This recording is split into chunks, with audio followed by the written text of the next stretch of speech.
जय हिंद साथियों। मैं आज बात करूंगा भारत में यूरोपीय कंपनियों का आगमन, जो कि हमारा चैप्टर होगा आज का। भारत में यूरोपीय कंपनियों का आगमन। तो चलिए, हम भी हालांकि बेहतर तैयारी करते हैं, पैसों की दिक्कत है। मैं सोचा शायद कोई वीडियो बना लूँ, आप जैसे भले लोग इसको सब्सक्राइब कर लें, लाइक कर दें, ताकि जो है मेरा पैसे के कुछ जुगाड़ हो जाए, ताकि मैं अपना जो तैयारी आगे बनाए रखूं। बाकी ऐसा नहीं है, आपको भी फ़ायदा होगा इस क्लास से। मेरे साथ आपका भी याद हो जाएगा, आपका भी रिवाइज हो जाएगा, पढ़े होंगे पहले से। तो चलिए हम लोग शुरू करते हैं। तो देखिए, कहता है कि 15वीं शताब्दी में कहाँ पर, यूरोप में, है ना। जितना भी इंग्लैंड वाले थे सारे यूरोप का थे, है ना। यूरोप में भौगोलिक खोज की शुरुआत हुई। इसमें जो है पुर्तगाल हो गया, स्पेन हो गया, है ना। ये जो देश है अग्रणी भूमिका निभाते हैं, सबसे अधिक जो है इन्हीं लोगों ने प्रयास किया था। बात करते हैं 1487 ईस्वी में। पुर्तगाली यात्री जो है, नाम था बार्थोलोमेओ डियाज। क्या नाम हो गया? बार्थोलोमेओ डियाज ने अपने देश के राजा जॉन द्वितीय का संरक्षण पाकर जो है कि जॉन द्वितीय का संरक्षण पाकर भारत को खोजने के लिए निकला। कौन? बार्थोलियो डियाज। राजा का नाम क्या था? जॉन द्वितीय, है ना। किसके खोज में निकला? भारत की खोज में निकला। अपनी यात्रा की शुरुआत की और वह अफ्रीका के दक्षिण तट पर पहुंचा। कहाँ पर? अफ्रीका के दक्षिण तट पर, देख सकते हैं, जिसका नाम है केप ऑफ गुड होप, है ना, या उत्तर मानसी अंतरिप कह सकते हैं इसको। वहाँ पे पहुंचा है। वर्ष 1498 में स्पेन निवासी 1492 में स्पेन निवासी कोलंबस भारत के खोजने ये भी निकले, और एक खोजने निकला तो इन्होंने अमेरिका पहुंच गया, है ना। यानी कि अमेरिका का जो खोज हुआ किसके द्वारा हो गया? कोलंबस के द्वारा। कब? 1492 में हो जाता है। और वहाँ के लोगों ने इनका नाम रेड इंडियन के नाम दिया। क्या नाम दिया? रेड इंडियन, है ना। तो अमेरिका में के लोगों को क्या नाम दिया? रेड इंडियन नाम दिया। 1498 में पुर्तगाली यात्री जो है वास्को डिगामा ने भारत खोज किया। तो भारत का जो वास्तविक खोजकर्ता होंगे कौन हो गए? हमारे वास्को डिगामा हो गए, हमारे नहीं। 1498। कब? 1498 में किया। ठीक है, आगे बढ़ते हैं। वास्को डिगामा जो है गुजरात के व्यापारी अब्दुल मुनीद, है ना। किसके? अब्दुल मुनीद। कहाँ के व्यापारी थे? गुजरात के। इनके सहायता से 17 मई 1498 को जो भारत के पश्चिमी तट है वहाँ पे स्थित है एक जगह, नाम है केरल, जहाँ पे है कालीकट, यानी कि मालाबार तट पहुँचा। वहाँ राजा जो है जमोरिन था। कौन था राजा? जमोरिन, है ना, जिसने उसका स्वागत किया था। ये जो वास्को डिगामा है द्वारा आया भारत 1502 में। कब आया था? 1502 में आया था। दूसरी जो यात्री था नाम था अल्ब्रेज कैब्राल। क्या नाम था? अल्ब्रेज कैब्राल था, जो कब आया था? 1500 ईस्वी में, है ना। तो दूसरी जो यूरोपीय यात्री था जिसका नाम था क्या? अल्ब्रेज कैब्राल हो गया, जो कब आया था? 1500 में। सर्वप्रथम यूरोपीय देश में जो है कि पुर्तगाल भारत आया। कौन सा देश? वैसे आया पुर्तगाल। और सबसे जो अंतिम में जाने वाला है वह भी कौन?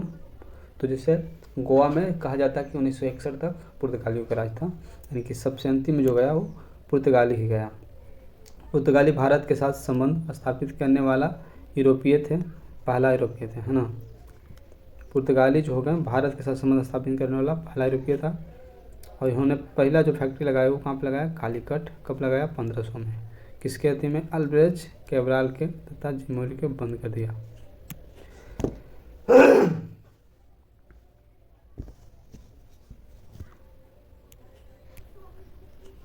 आगे बढ़ते हैं।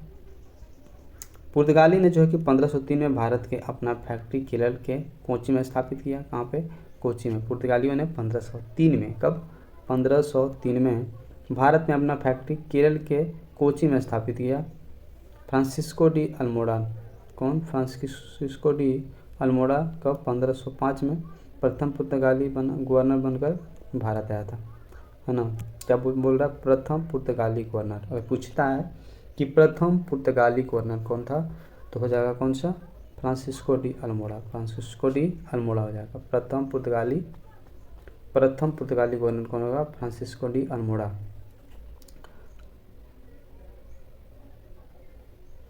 और इन्होंने पहला फैक्ट्री लगाया कहाँ पे, केरल के कोची में। कब, 1503 में। तो सबसे पहले पुर्तगाली आए। पुर्तगाली का जो पहला गवर्नर था उसका नाम था फ्रांसिस्को डी अल्मोड़ा, जिन्होंने केरल के कोची में फैक्ट्री स्थापित किया। कब, 1503 में। फ्रांसिस्को डी अल्मोड़ा जिसको ब्लू वाटर पॉलिसी की नीति अपनाया था। सवाल पूछ सकता है भाई कि ब्लू वाटर पॉलिसी किसने अपनाया था, तो पुर्तगालियों ने। उसका गवर्नर का नाम पूछेगा तो बोलेंगे फ्रांसिस्को डी अल्मोड़ा। किसने, अल्मोड़ा है ना, फ्रांसिस्को डी अल्मोड़ा। तो सबसे पहले आया फ्रांसिस्को डी अल्मोड़ा। उन्होंने कौन सा पॉलिसी लाया था, ब्लू वाटर पॉलिसी। कौन सा पॉलिसी, ब्लू वाटर पॉलिसी लाया। 1509 में जो है कि अल्फांसो डी अल्बुकर्क आया। कौन सा आया, अल्बुकर्क। अगर आगे का नाम मैं अगर मिस करता हूँ डायरेक्ट बोलूँ तो अल्मोड़ा के बाद कौन आ जाता है, अल्बुकर्क। पहले आया कौन, अल्मोड़ा, बाद में दूसरे बार कौन आया, अल्बुकर्क आया। अल्बुकर्क जो है पुर्तगाली गवर्नर बनकर भारत आया। इससे भारत में पुर्तगाली साम्राज्य का वास्तविक संस्थापक माना जाता है। सबसे पहले आया था अल्मोड़ा, लेकिन अगर वास्तविक संस्थापक की बात करें तो कौन हो जाएगा, अल्बुकर्क हो जाएगा। कौन, अल्बुकर्क हो जाएगा, जो कब आया था, 1509 में। अल्बुकर्क भारत कब आया, 1509 में। ठीक। अल्मोड़ा भारत कब आया, 1503 में। पहली फैक्ट्री कहाँ पर लगाया, केरल की कोची में। अल्बुकर्क ने बीजापुर के सुल्तान यूसुफ आदिल शाह, क्या नाम था, यूसुफ आदिल शाह, कहाँ के सुल्तान थे, तो बीजापुर के सुल्तान। कब की बात है, 1510 में। गोवा छीन लिया, है ना। तो अल्बुकर्क ने गोवा छीन लिया। किससे छीना, यूसुफ आदिल शाह से। कब, 1510 में। आता है 9 में और 10 में क्या कर लेता है, गोवा छीन लेता है। किससे, बीजापुर के शासक आदिल शाह से, यूसुफ आदिल शाह से छीन लेता है। ठीक है,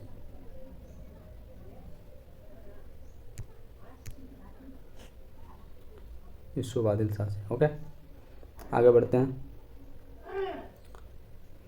गोवा जो है दमन और कौन सा द्वीप, गोवा दमन द्वीप एक उपनिवेशीकरण जो कि मूलतः पुर्तगालियों के द्वारा किया गया। 1961 में गोवा को पुर्तगालियों प्रभाव से मुक्त करके जो कि भारतीय संघ में मिलाया गया था। कब, अभी बताया मैंने, कब हटाया गया, 1961 में, है ना। किसका दिन था वो, गोवा पुर्तगालियों के प्रभाव से मुक्त किया गया और भारतीय संघ में शामिल किया गया। कब, 1961 में। ठीक है, तो सबसे पहले आता है कौन, पुर्तगाली, और सबसे बाद में जाता है कौन, तो पुर्तगाली आता कब है, तो 1498 में। और राज्य स्थापित कब से कर लेती है, 1503 से। पहला जो उसका गवर्नर था वह कौन था, अल्मोड़ा था। और दूसरी जो उसका गवर्नर था अल्बुकर्क था। कौन हो जाएगा, अल्बुकर्क। ठीक है, और पुर्तगालियों का जो वास्तविक संस्थापक बोलेगा तो ये हो जाएगा अल्बुकर्क। बाकी जाता कब है, 1961 में। ठीक है, चलो आगे बढ़ते हैं। 12वां संविधान संशोधन कब होती है, 1962। इसके तहत जो है संघ शासित क्षेत्र का दर्जा गोवा को प्रदान किया गया था, है ना। तो गोवा को संघ शासित जो है यानी कि यूनियन टेरेटरी में कब बनाया गया था, तो 1962। 1961 में उसको उपवास के दिन से मुक्त किया गया, फ्री किया गया, फ्रीडम किया गया, आज़ाद किया गया।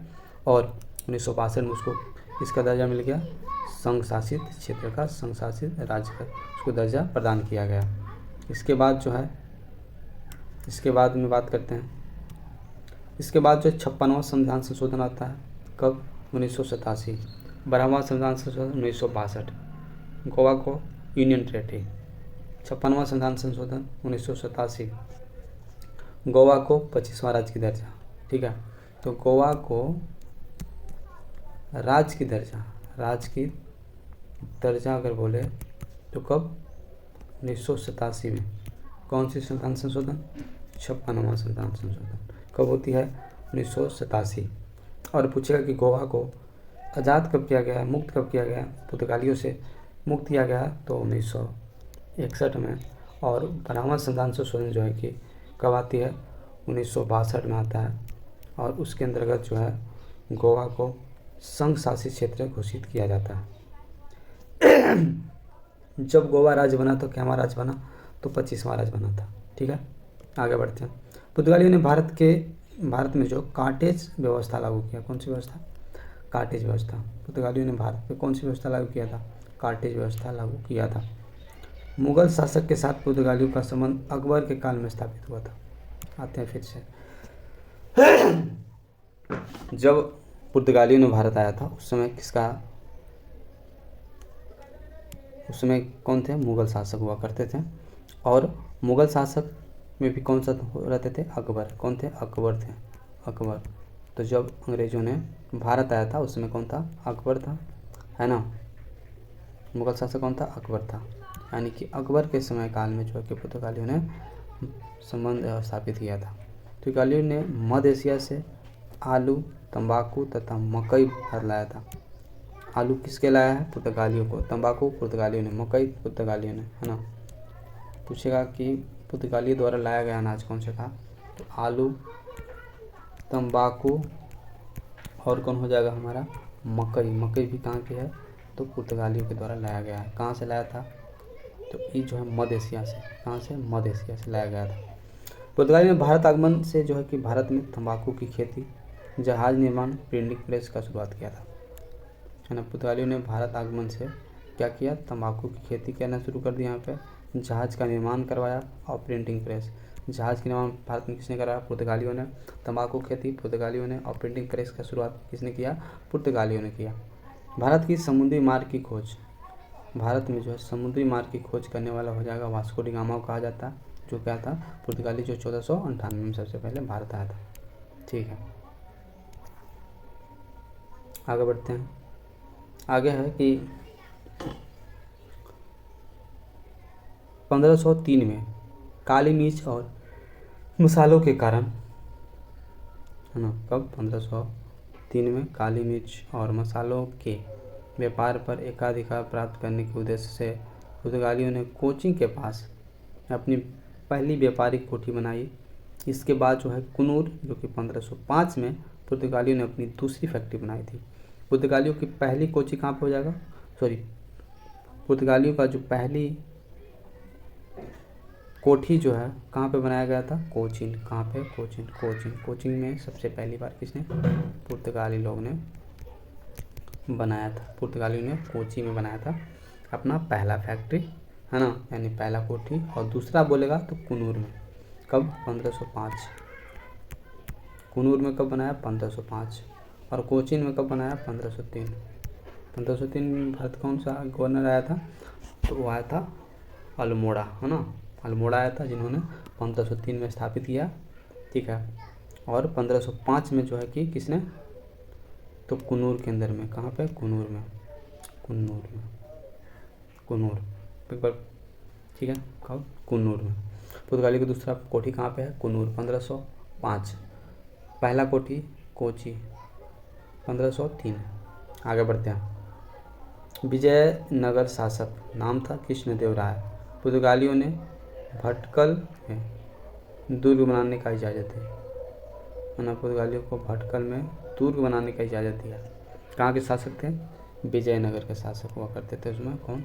कृष्णदेवराय नाम था उनका, जिन्होंने पुर्तगालियों को भटकल में दुर्ग बनाने का, यानी कि दुर्ग बनाने का इजाज़त दिए थे। ठीक है, आगे बढ़ते हैं। नीनो डी अल्कुना, क्या नाम हो जाएगा? नीनो डी कुना। टाइमिंग है उनका 1529 से 1538, जो कि अल्बुकर्क के बाद सबसे महत्वपूर्ण वायसराय था। अल्बुकर्क के बाद जो है सबसे महत्वपूर्ण वायसराय था कौन? तो हो जाएगा नीनो डी कुना। इनका समय था 1529 से 1538। 1529 से 1538 हो जाएगा, जो कि 1530 में जो है कि कोची के जगह कोवा है ना, कोची की जगह पे इसको गोवा को पुर्तगालियों की राजधानी बनाया, है ना। तो कोची से गोवा पुर्तगालियों की राजधानी किसने बनवाया था? नीनो डी कुन्हा ने। नीनो डी कुन्हा कब? 1530 में कोची से गोवा किसने? नीनो डी कुन्हा ने 1530 में कहाँ से? कोची से गोवा क्या किया? राजधानी को ट्रांसफर किया। पुर्तगालियों का राजधानी कहाँ था? कोची था। कोचीन से गोवा ले गया। किसने ले गया? नीनो डी कुन्हा ने। कब ले गया? 1530 में, है ना, 1530 में। सेंट थोमे, क्या नाम था? सेंट थोमे तथा हुगली में पुर्तगाली बस्ती बनाई गई, है ना। सेंट थोमे तथा हुगली, कहाँ पे? सेंट थोमे तथा और कौन सी जगह? हुगली में पुर्तगालियों की बस्ती बनाई गई थी। राजधानी बना गोवा और बस्ती बना सेंट थोमे और हुगली में। किसकी? पुर्तगालियों की। समय 1530। नीनो डी कुन्हा ने जो कि गुजरात के शासक बहादुर शाह मुलाकात, है ना, बहादुर शाह से मुलाकात किया। उसके दौरान जो है कि जहाज़ पर उसकी हत्या कर दी। नीनो डी कुन्हा ने गुजरात के शासक, कहाँ के शासक था? गुजरात के शासक, नाम था बहादुर शाह। उससे मुलाकात के दौरान जो है कि जहाज़ पर ही जो उसकी हत्या कर देता है। और बसीन यानी 1934 में कौन सी जगह? बसीन और दीव बसीन को 1934 में और दीव को 1935 में पर जो उस पर आधिपत्य हासिल कर लेता है, मतलब उस पर राज हासिल कर लेता है। कौन? Nino da Cunha. समय है 1534 और 1535। 1534 में बेसिन को और 1535 में दीव को। इससे गुजरात के शासक कौन हो जाते हैं? बहादुर शाह से, है ना। मुलाकात के दौरान क्या किया? जहाज़ पर ही उसकी हत्या कर देता है। और इसकी वजह से फिर है जो कि बेसिन में 1534 में और दीव को 1535 में जो उस पर आधिपत्य हासिल करता है। तो कहा जाएगा कि नीनो डी कुन्हा, है ना, कि बेसिन पे 1534 और दीव पे 1535 में किस पुर्तगाली गवर्नर ने आधिपत्य हासिल किया था? तो नीनो डी कुन्हा। कब? 1534 और 1535 में। किसको मारकर? तो गुजरात के शासक बहादुर शाह को मारकर। कैसे मारा था? मुलाकात के दौरान जहाज़ पर ही उसकी हत्या कर दिया था। चलो आगे बढ़ते हैं। पुर्तगालियों ने फारस की खाड़ी हारमुज तथा हिंद में अपनी चौकियाँ स्थापित की। भारत का जापान के साथ जो है कि व्यापार श्रम भी पुर्तगालियों को जाता है। भारत के, है ना, जापान के साथ व्यापार का श्रेय पुर्तगालियों को ही जाता है। फिर से बात करते हैं। पुर्तगालियों ने फ्रांस की खाड़ी, कहाँ पे? फ्रांस की खाड़ी, हारमुज तथा हिंद महासागर में जो है कि अपनी चौकियाँ स्थापित किया था। तथा भारत का जापान के साथ जो है व्यापार का श्रेय पुर्तगाली जाता है। सवाल होगा कि भारत के साथ जापान, यानी भारत और जापान के साथ जो है कि व्यापार का श्रेय किसे जाता है? पुर्तगालियों की जाता है। कहाँ से करवाया था भाई? तो फारस की खाड़ी, हरमुज और हिंद महासागर को, है ना, इस जगह पे जो अपना चौकी स्थापित किया और भारत और जापान के बीच में जो है कि व्यापार की शुरुआत कर देता है। चलिए आगे बढ़ते हैं। इस प्रकार से जो है कि पुर्तगालियों का जो बेसिक चीज़ें था वो समाप्त होता है। आगे बढ़ते हैं डच के बारे में, जो कहाँ के थे? नीदरलैंड के थे, है ना, या कह सकते हैं हॉलैंड ईस्ट इंडिया कंपनी था। कौन सी कंपनी नाम था? Holland east India company. Dutch या नीदरलैंड वाले इसको कहते हैं हॉलैंड ईस्ट इंडिया कंपनी के नाम से जाना जाता है। तो बात करते हैं कि पुर्तगालियों के बाद, है ना, पुर्तगालियों के बाद जो है कि भारत के आने वाले लोग हो जाएंगे कौन? डच, है ना। पुर्तगालियों के बाद भारत कौन आया? डचों ने आया। डच जो है कि हॉलैंड के थे, वर्तमान में वो भी नीदरलैंड में है ना। वर्तमान में कौन सी जगह है? नीदरलैंड के नाम से जाना जाता है, वहाँ के निवासी थे। तो डच कहाँ के निवासी हो जाएंगे? नीदरलैंड का या हॉलैंड का, ठीक है। कॉर्नेलियन हाउटमैन, क्या नाम था? कॉर्नेलियन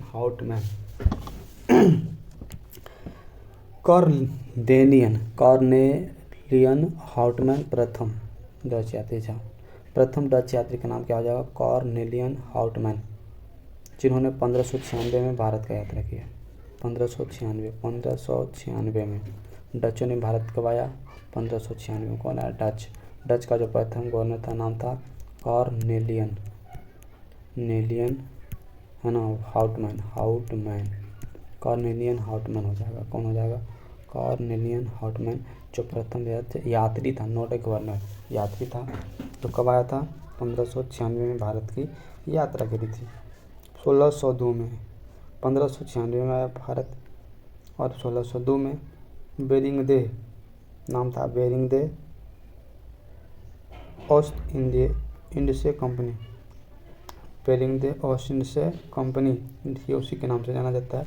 ये एक डच कंपनी था, है ना। बाद में विभिन्न डच कंपनियाँ आई, सबको मिलाकर United East India Company of Netherland के नाम से जाना जाने लगा। तो सबसे पहले जो कंपनी आया था नाम था बेरिंग दे ओस्ट इंडिया कंपनी, बेरिंग दे ओस्ट इंडिया कंपनी आया था। डचों का पहले कंपनी कौन सी थी? और बेरिंग दे ओस्ट इंडिया कंपनी, जो कि 1602 में भारत आता है, जो कि जिसका स्थापना कब था? 1602 में। एक डच कंपनियाँ थी, है ना, और बहुत सारे कंपनियाँ आए, जिन सभी को मिला के नाम क्या पड़ा? United East India Company of Netherland. Bharat में प्रथम डच फैक्ट्री जो है कि 1605 में कहाँ पे लगता है? मुसलीपट्टनम, जो कि कहाँ पे? आंध्र प्रदेश में हो जाएगा। किसके बारे में बात करते हैं? डच के बारे में। तो डच का जो पहला कंपनी वो लगता है वो मुसलीपट्टनम, जो कहाँ पे है? आंध्र प्रदेश में।